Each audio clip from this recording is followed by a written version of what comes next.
రైతుల చైతన్య సభలు పెట్టి అసెంబ్లీ ముగిపోయే ముందు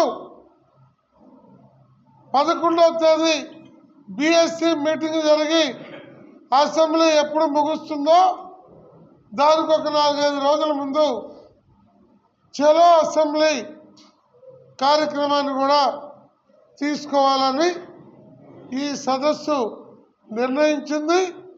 అందువల్ల మాట్లాడతాం. పిల్లలకి చదువులు చేయించుకోలేక, ఆరోగ్యం బాగోలేకపోతే బాగు చేయించుకోలేక చనిపోతున్నటువంటి పరిస్థితి ఉంది. దాన్ని కూడా అటాచ్మెంట్ నుంచి తొలగించమని అడుగుతూ ఉన్నాం. దానికి కూడా కాలయాపన చేస్తూ ఉన్నారు. మేమైతే అసోసియేషన్గా ఖచ్చితంగా ఈ ప్రభుత్వం మీద యుద్ధానికి సిద్ధమవుతా ఉన్నాం. ఖచ్చితంగా ప్రభుత్వం ముందుకు రాకపోతే చావో పేడో తేల్చుకోవడానికి సిద్ధంగా ఉన్నామని తెలియజేస్తూ ఉన్నాం. నేటికి 12 సంవత్సరాలు కావస్తుంది అగ్రిగోల్డ్ సమస్య ఈ రాష్ట్రంలో. AgriGold customers and agents welfare అసోసియేషన్తో బాధితుల తరపున మేమంతా పోరాటం చేస్తూ ఉన్నాం. మరి మొన్న ఏర్పడిన కూటమి ప్రభుత్వం మేనిఫెస్టోలో పెట్టింది, గత ప్రభుత్వం మిమ్మల్ని పట్టించుకోలేదు, న్యాయం చేయలేదు, మేము వస్తే ఖచ్చితంగా న్యాయం చేస్తామని మేనిఫెస్టోలో పెట్టడం జరిగింది. మరి మేనిఫెస్టోలో పెట్టిన అంశాన్ని ఈరోజు ప్రభుత్వం దగ్గర నుంచి ఎటువంటి సొమ్ము ఇవ్వాల్సిన అవసరం లేదు. అటాచ్మెంట్ చేసిన ఆస్తులను వేలం చేయడం ద్వారా కానీ, బాధితులకు పంపిణీ చేయడం ద్వారా కానీ న్యాయం చేపించవచ్చు. కానీ నేటికి 20 నెలలు కావస్తున్నా కనీసం ఒక్క అడుగు కూడా ముందుకు వేయలేని పరిస్థితుల్లో ప్రత్యేకమైన కోర్టు ఏర్పాటు చేయమని మేము డిమాండ్ చేస్తూ ఉన్నాం. ఆ కోర్టు కూడా కనీసం ఇప్పటికీ ఏర్పాటు చేయలేదు. మరి ఎన్నికల దగ్గరకు వచ్చిన తర్వాత ఇట్లాంటి పనులు చేయడానికి ఏ ప్రభుత్వం సాహసించే పని చేయలేదు. కాబట్టి ఈ సంవత్సరంలోనే ఇది చేయాల్సిన అవసరం ప్రభుత్వానికి ఎంతైనా ఉంది. మరి రేపు జరుగుతున్న బడ్జెట్ సమావేశాల ముందు ఈ రాష్ట్రంలో బాధితులందరినీ ఐక్యం చేయడం కోసం మరొకసారి ఈ రాష్ట్రం మొత్తం మీద ఉన్న ఉమ్మడి 13 జిల్లాల్లో ఒక యాత్ర చేపడతానని మేము రాష్ట్ర కమిటీగా నిర్ణయం తీసుకున్నాం. మళ్ళీ గతంలో 2017-18లో ఇటువంటి ఉద్యమాన్ని నిర్మించి ప్రభుత్వానికి యొక్క బాధితుల యొక్క గోడును వినిపించామో అట్లాంటి ఉద్యమం ద్వారా మరొకసారి ఈ ప్రభుత్వానికి సమస్యను తెలియజెప్పే ప్రయత్నం చేస్తామని తెలియజేస్తూ ఉన్నాం. సభలు యాత్ర ద్వారా సభలు సరే నిర్ణయం చేసుకున్నాం.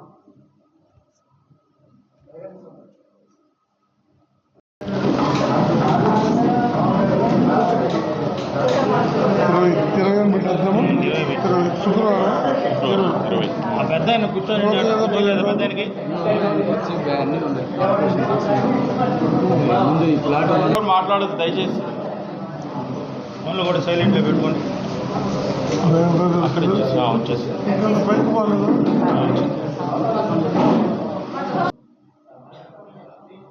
అగ్రిగోల్డ్ కంపెనీ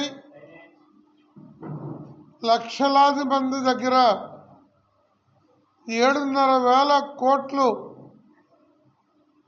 వసూలు చేసి మోసగించి మొన్న జనవరి 4వ తేదీ 12వ సంవత్సరంలోకి అడుగుడింది. AgriGold customers and agents welfare association 12 సంవత్సరాలుగా 8 రాష్ట్రాలలోని 32 లక్షల మంది బాధితుల పక్షాన పోరాడుతూ వచ్చింది. 10,40,000 మంది ఆంధ్రప్రదేశ్లో ఉన్న 20,000 లోపు వాళ్ళకి డిపాజిట్లు ఇప్పించడం జరిగింది. 142 మంది ఆత్మహత్యలకు గురైన బాధితులకి 5 లక్షల చొప్పున ఎక్స్‌గ్రేషియా ఇప్పించడం జరిగింది.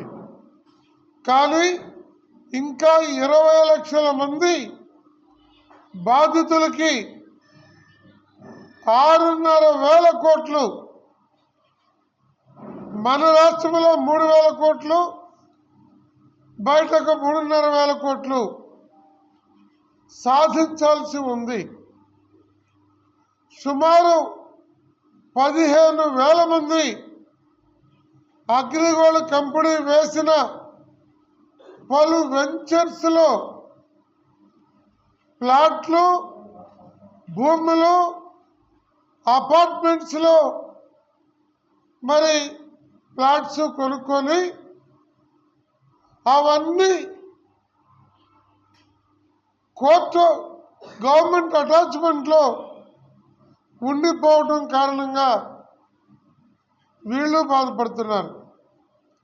కొన్ని రిజిస్ట్రేషన్ స్టాంపు ఇంట్లో ఉన్నా అది అమ్ముకోవడానికి కానీ, పిల్లలకి ఇవ్వడానికి కానీ, లోన్ తెచ్చుకోవడానికి కానీ అక్కరకు రాకుండా పోయి ఈ కొనుగోలు చేసిన లబ్ధిదారులు ఆత్మహత్యలకు గురవుతున్నారు.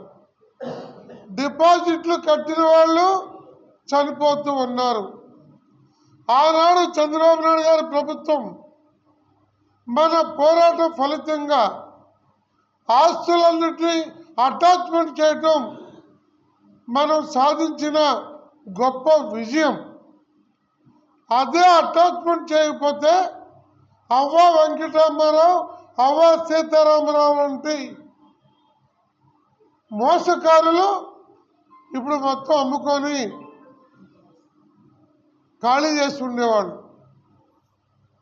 హాయిలాండ్ అగ్రిగోల్డ్కి సంబంధం లేదని హైకోర్టులో వేసిన గనులు ఈ స్వామీజీలు, అవ్వ వెంకటరామారావు స్వామీజీ. మనం చలో హాయిలాండ్ బట్టి 1000 మంది పైన అరెస్ట్ అయితే తప్ప వాళ్ళు మళ్ళా ఇది అగ్రిగోల్డ్దేనని కోర్టులో కాగితం పెట్టలేదు ఈ యాజమాన్యం. అలాంటి యాజమాన్యపు దొంగలు నిన్న 1వ తారీఖు కూడా హైదరాబాద్లో మీటింగ్ పెట్టి రాష్ట్ర ప్రభుత్వం, సిఐడి ఈ ఆస్తుల్ని సిఐడి చీఫ్ పేరు మీద మ్యూటేషన్ చేపిస్తున్నారు, అది మోసం దగ, మా పేరు మీదే ఉండాలి, అందువల్ల కొనేవాళ్ళు రావటం లేదని మళ్ళా ఒక తప్పుడు సంకేతం చెప్పారు. అంటే వాళ్ళ పేరు మీద ఉంటే కానరాకుండా అమ్ముకుంటున్నారు ఎవరికి తెలియకుండా. కానీ అమ్మే హక్కు ప్రభుత్వానికి ఉంది కాబట్టి ప్రభుత్వం వారి పేరు మీద మ్యూటేషన్ చేపిస్తుంది. దీని మూలాన వాళ్ళకి వచ్చేది లేదు. అంటే మనము ప్రభుత్వము ఒక సత్కార్యాలకి పూనుకున్నప్పుడల్లా యాజమాన్యం కోర్టు లిటిగేషన్లతో అడ్డం పెడుతుంది. యాజమాన్యపు ఇళ్ల మీదకి ఉద్యమం చేయాలి అని రాష్ట్ర వ్యాప్తంగా బాధితులు 11 ఏళ్లుగా ఎన్నిసార్లు ఒత్తిడి చేసినా ఈ వేదిక మీద ఉన్న నాయకత్వం పరిణతితో వాళ్ళ ఇళ్ల మీదకి వెళ్ళడం వద్దు అని మేము ఆపుతూ వస్తున్నాం. కానీ నిన్నటి మీటింగ్ తర్వాత ఆపే నైతిక శక్తి మాకు లేకుండా పోయింది. ఈరోజు కొనుగోలుదారులందరూ ప్లాట్లు కొన్న వాళ్ళ సదస్సుకు వచ్చారు. అది కూడా అందరికీ తెలీదు, కొద్దిమందికి మాత్రమే సమాచారం ఉంది. ఈరోజు తర్వాత ప్రత్యేకంగా ఏళ్ల మీద కూడా ఆలోచన చేయబోతున్నాం. అందుకని రాష్ట్ర ప్రభుత్వం కూడా అధికారంలోకి వచ్చి 20 నెలలు జూన్ 12 ప్రమాణ స్వీకారం చేశారు. 2 సంవత్సరాలు కాబోతున్న special court file finance department దగ్గర బూజు పట్టిపోతుంది దగ్గర సంవత్సరం నుండి. అలాగే ప్రాపర్టీస్ని అటాచ్మెంట్ నుండి రిజిస్టర్ అయిన ప్రాపర్టీస్ని రిలీజ్ చేయమని అడిగాం. అది కూడా లీగల్ డిపార్ట్మెంట్ దగ్గర టేబుల్ మీద ఉండిపోతూ ఉంది. ముఖ్యమంత్రి గారు చీఫ్ సెక్రటరీ చైర్మన్గా కమిటీ వేసిన తర్వాత కూడా రాష్ట్ర ప్రభుత్వ ప్రధాన కార్యదర్శి గారికి ఈ అగ్రిగోల్డ్ కస్టమర్లలో ఉన్న 20 లక్షల మంది ఏడుపు, ఆవేదన, ఆక్రోశం, రోజు చచ్చి బ్రతుకుతున్న విషయం రాష్ట్ర ప్రభుత్వ ప్రధాన కార్యదర్శికి పట్టడం లేదు. ఇది ఒక సమస్యగా లేదు.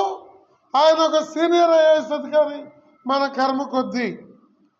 అలాంటి అధికారి ఇవాళ ప్రభుత్వ ప్రధాన కార్యదర్శిగా ఉండి గవర్నమెంట్ వేసిన కమిటీ రివ్యూ చేయడానికి కూడా ఆ చీఫ్ సెక్రటరీ గారు తీరుకుంటున్నా.